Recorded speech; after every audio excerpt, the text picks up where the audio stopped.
Assalamualaikum warahmatullahi wabarakatuh. Gimana kabarnya anak-anak? Kelas 5, gimana kabarnya? Kelas 4, bagaimana kabarnya? Alhamdulillah baik semua ya. Kalian dikumpulkan di kelas 5, kelas 4, kelas 5 digabungkan jadi 1, dikumpulkan di kelas 5 dikarenakan Bu Ika guru kelas 4 itu lagi tidak bisa hadir dikarenakan sakit. Berdoa semoga Bu Ika bisa lekas sembuh dan bisa masuk kembali ke sekolah ini dan memberikan pembelajaran kepada kalian semua. Amin. Sebelum melakukan kegiatan pembelajaran ini, alangkah baiknya kita berdoa menurut keyakinan dan kepercayaan masing-masing. Berdoa bisa dipimpin oleh kakak kelas 5. Berdoa dimulai. Berdoa selesai. Sebelumnya Pak Guru akan absen dahulu dari kelas 4. Ada yang tidak masuk? Semua masuk ya. Kelas 5. Ada yang tidak masuk? Semuanya masuk. Oke. Untuk pembelajaran pada pagi hari ini, kelas 4 akan mempelajari tentang mengenal lembaga-lembaga dalam susunan pemerintah desa dan kecamatan. Untuk kelas 4 ya. Dan untuk yang kelas 5, kita akan belajar hak dan kewajiban sebagai warga negara Indonesia. Keduanya ini mempelajari tentang mata pelajaran PPKN ya.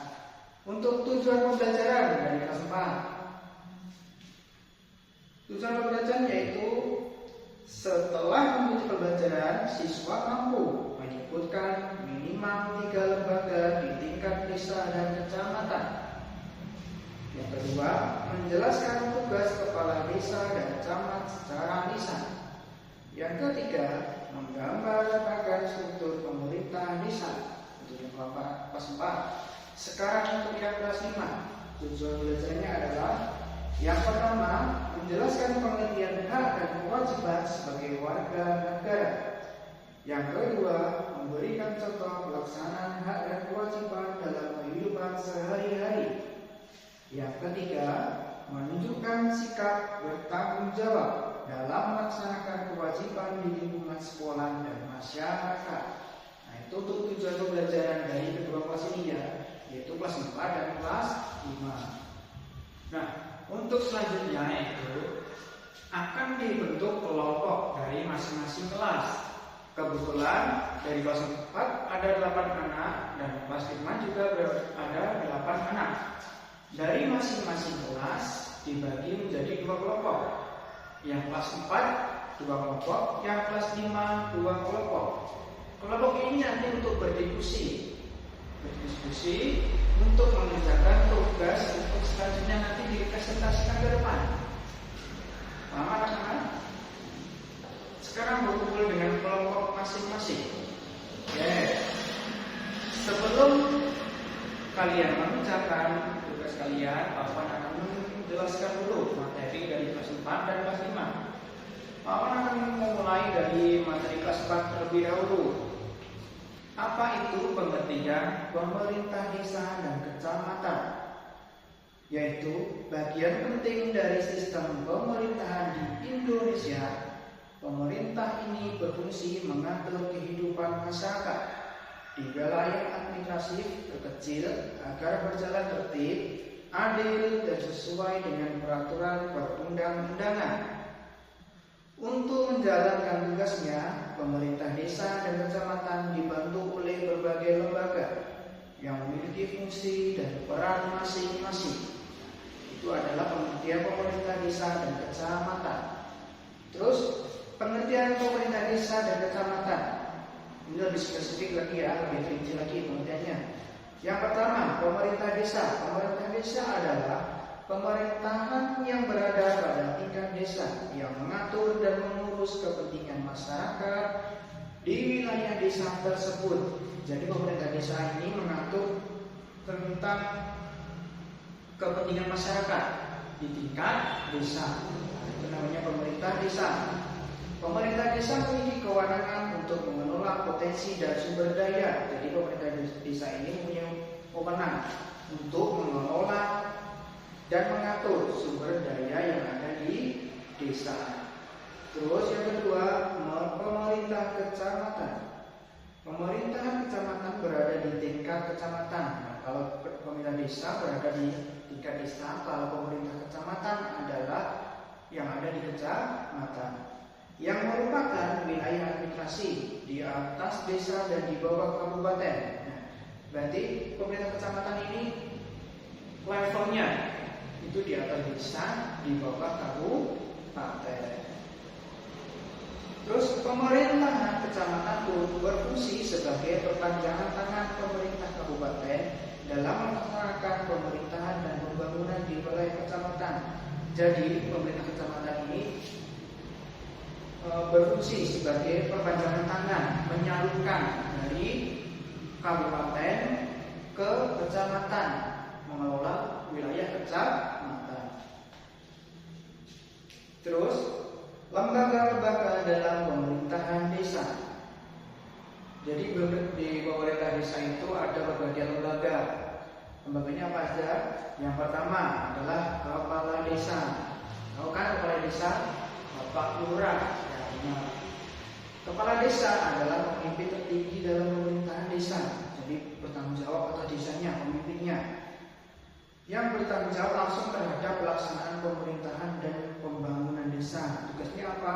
Yaitu melakukan pembangunan desa dan melaksanakan pemerintahan dan pembangunan desa. Terus tugas utamanya apa? Tugas utama kepala desa antara lain memimpin pemerintahan desa, mengelola aplikasi dan mewakili desa di luar. Jadi tugas bapak kepala desa ini atau ibu kepala desa mengelola aplikasi dan memimpin desa tersebut.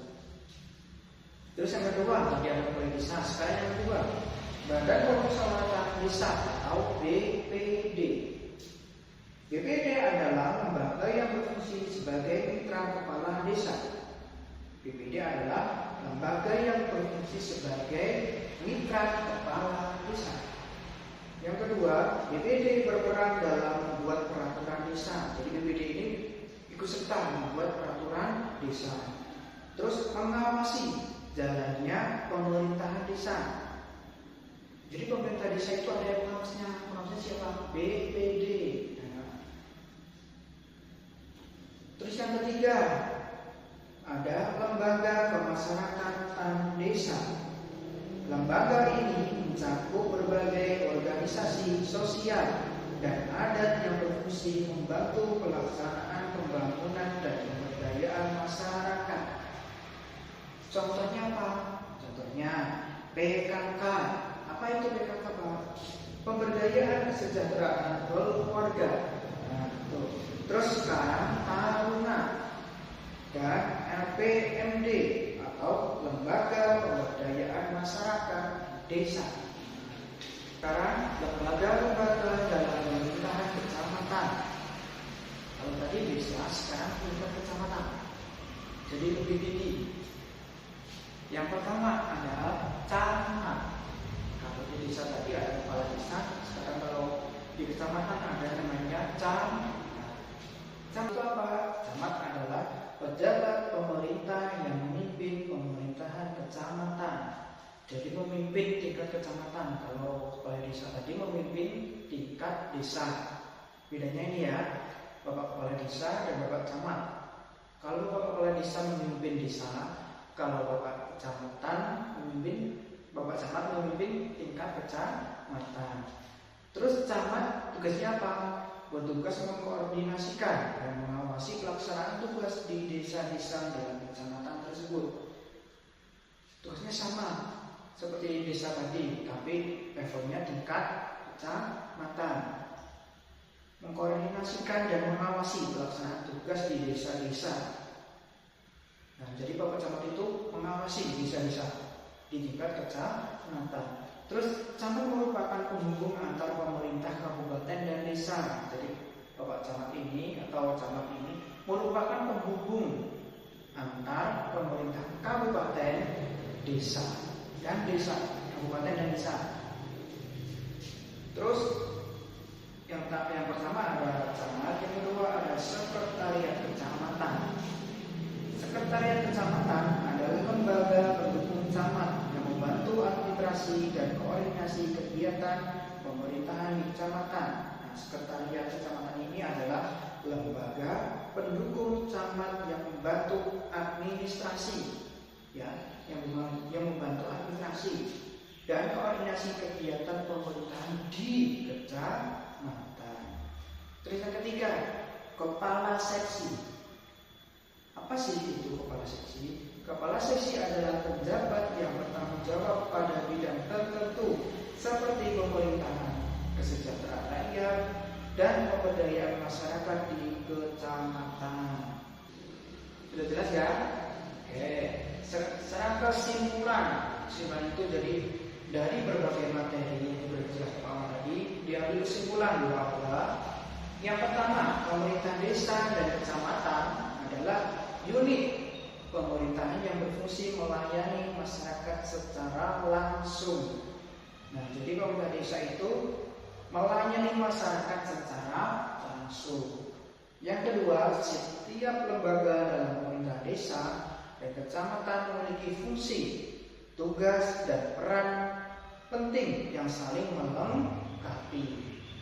Yang ketiga, partisipasi aktif masyarakat sangat dibutuhkan untuk keberhasilan pemerintah desa dan kecamatan. Yang terakhir, kerjasama antara kepala desa, BPD, camat, dan lembaga masyarakat penting untuk mewujudkan pemerintahan yang baik dan pembangunan yang berkelanjutan. Nah, jadi sebenarnya itu sudah jelas ya untuk kelas 4. Nah, sekarang dari Pak Wan tadi menjelaskan materi yang telah diberikan atau yang telah disampaikan Pak Wan. Sekarang tugasnya untuk kelompok kan dari berdua ya. Sekarang tugas untuk kelompok kelas 4 yaitu buatlah bahkan struktur pemerintahan desa berdasarkan penjelasan materi dengan kelompokmu. Nah, materi tadi sudah jelaskan pemerintahan desa itu ada apa aja. Sudah jelas ya tadi ya. Nah, sekarang buatlah bahkan struktur pemerintahan desa. Pemerintahan desa tadi ada apa saja tuh? Dari bawah sampai ke atas tadi ada apa saja. Terus di dalamnya ada siapa aja. Nah, sekarang buatlah kelompokmu dan buatlah bagianmu sesuai dengan kelompokmu. Terus nanti dipresentasikan ke depan. Oke, bisa dimulai ya, ya. Nah, sekarang untuk kelas 5. Kelas 5 akan mempelajari tentang hak dan kewajiban sebagai warga negara. Nah, pengertian hak dan kewajiban. Hak itu apa sih pengertiannya? Nah, hak adalah segala sesuatu yang harus diterima oleh seorang sejak lahir. Nah, itu namanya hak.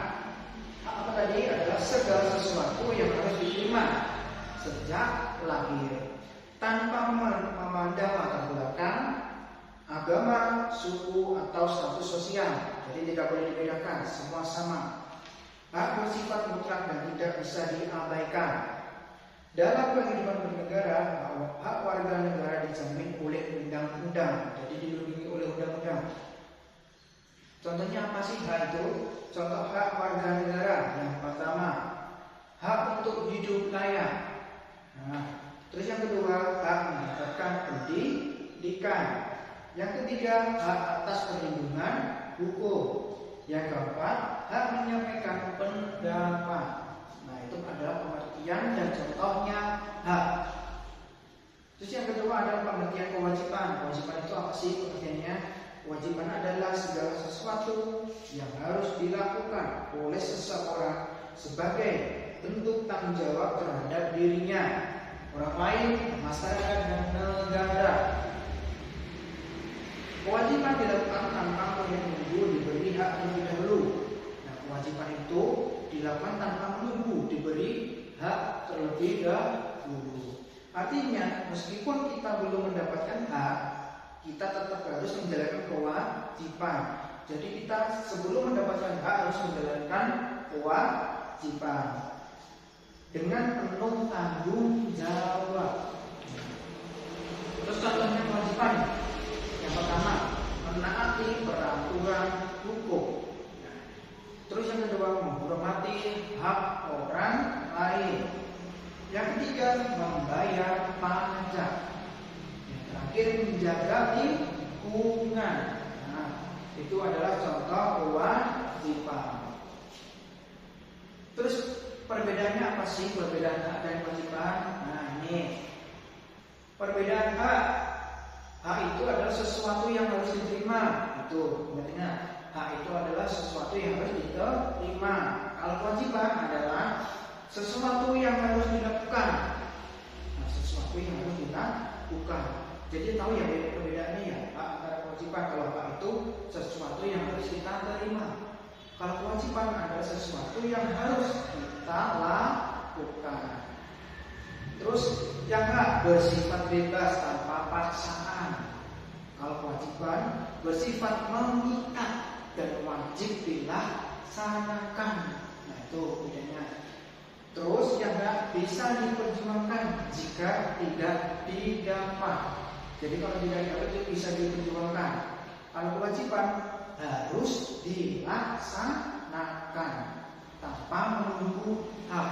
Ya. Contohnya dari keduanya, contoh hak dulu. Contoh hak yaitu mendapatkan pendidikan. Nah, itu namanya adalah contoh dari hak. Terus contoh dari kewajiban adalah belajar dengan rajin. Contoh hak dan kewajiban dalam berbagai lingkungan. Kalau di lingkungan itu hak ya. Dari hak lalu mendapat pelajaran dari guru. Terus kewajiban adalah mendengarkan saat belajar. Jadi kalau bapak ibu gurumu menjelaskan tentang materi, kewajibanmu adalah mendengar penjelasan dari guru. Nah, terus menggunakan fasilitas sekolah itu hak. Ya, menggunakan fasilitas sekolah itulah hak. Nah, kewajibannya adalah menjaga fasilitas. Jadi tidak boleh dirusak, harus dijaga. Sama-sama untuk menjaga fasilitas sekolah. Terus di rumah, haknya adalah mendapatkan kasih sayang. Mendapatkan kasih sayang kepada siapa ini? Kepada orang tua, kepada keluarga, ya. Terus kewajibannya adalah membantu pekerjaan rumah, pekerjaan bapak ibumu, pekerjaan kakakmu dibantu, ya. Nah, terus mainan HP nggak boleh, harus dibantu, ya. Nah, hak kita di masyarakat adalah mendapat rasa aman. Kewajibannya adalah menjaga ketertiban umum. Terus kalau di negara, hak kita adalah mendapat perlindungan hukum. Kewajibannya adalah menaati hukum, tidak boleh melanggar hukum, ya. Hak dan kewajiban tidak bisa dipisahkan. Ini satu paket, tidak boleh dipisahkan, ya. Itu tadi sudah dijelaskan apa sih perbedaan hak dan kewajiban. Terus yang berlaku di masyarakat, di sekolah, di rumah. Nah, sekarang kesimpulannya, setiap warga negara termasuk anak-anak memiliki hak dan kewajiban. Untuk mewujudkan kehidupan yang damai dan harmonis, kita harus melaksanakan kewajiban dengan penuh tanggung jawab. Laksanakan dengan penuh tanggung jawab. Dan tidak lupa menuntut hak secara wajar dan santun. Ya. Nah, sekarang kelompok kelas 5 sudah dibagi dua kelompok. Nah, sekarang berdiskusi. Nah, menjawab pertanyaan-pertanyaan dari Bapak. Yang pertama, catat ya. Apa yang kamu ketahui tentang hak? Apa yang kamu ketahui tentang hak? Terus berikan contoh hak yang kamu miliki di rumah atau di sekolah. Nah, tadi sudah dijelaskan. Terus yang kedua, apa arti kewajiban? Terus sebutkan kewajiban apa saja yang kamu lakukan sehari-hari. Tadi juga sudah ada. Yang ketiga, mengapa kita harus melaksanakan kewajiban sebelum menuntut hak? Terus yang keempat, bagaimana sikap kita terhadap hak orang lain di sekitar kita? Yang terakhir, apa akibat jika seorang hanya menuntut hak tanpa menjalankan kewajiban? Nah, ini semua sudah dijelaskan tadi di depan. Sudah dijelaskan Pak Wan materi yang pengertian tentang hak dan kewajiban, perbedaan, terus mengapa kita harus melaksanakan kewajiban. Nah, sekarang berdiskusilah dengan kelompokmu. Kalau sudah selesai, nanti bisa dipresentasikan ke depan. Oke, nah, bisa dimulai dari sekarang.